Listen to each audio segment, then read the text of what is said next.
ቤተሰቤ የመጀመሪያ ልጅ ነኝ። ጥሩ የሆነ አስተዳደግ ነበር የነበረን። በቤተክርስቲያን ውስጥ ምናምን ነገር ያደግነው ቅዳሜና እሁድ ምናምን ያቆረበ ምናምን ነገር ያደግነው። ወደ 7ኛ ክፍል ስንገባ ነው ሙቭ ያደረግነው። ወደዚህ አካባቢ ወደ ቤተል አካባቢ የመጣ ነው። ኳየር ዘማሪ ነበርኩኝ። የዛኔ ባይ ዘ ዌይ ከመጀመሪያ ከነበርኩበት እምነት ቀይሬ ነበረ ወደ ሌላ እምነት ማለት ነው። ከመጀመሪያ ካደኩበት ከቤተክርስቲያን ወደ ፕሮቴስታንቲዝም እምነት ቀይሬ ነበረ። እናቴ ሙስሊም ነች፣ አባቴ ኦርቶዶክስ እምነት ተከታይ ነው። ለዛ እኔ ደግሞ ያው መሀል ላይ ነበርኩኝ ማለት ነው። እስልምና ላይ የነበረኝ አቋም ምንድነው?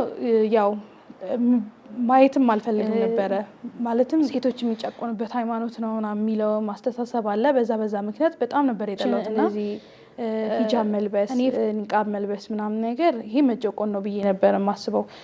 ለሴት ልጆች የሚሰጠውን ደረጃ ምንም ማውቀው ነገር አልነበረም። በቃ ማውቀው ሴቶች በእስልምና ውስጥ የበታች ተደርገው ነው የሚታዩት ምናምን ነገር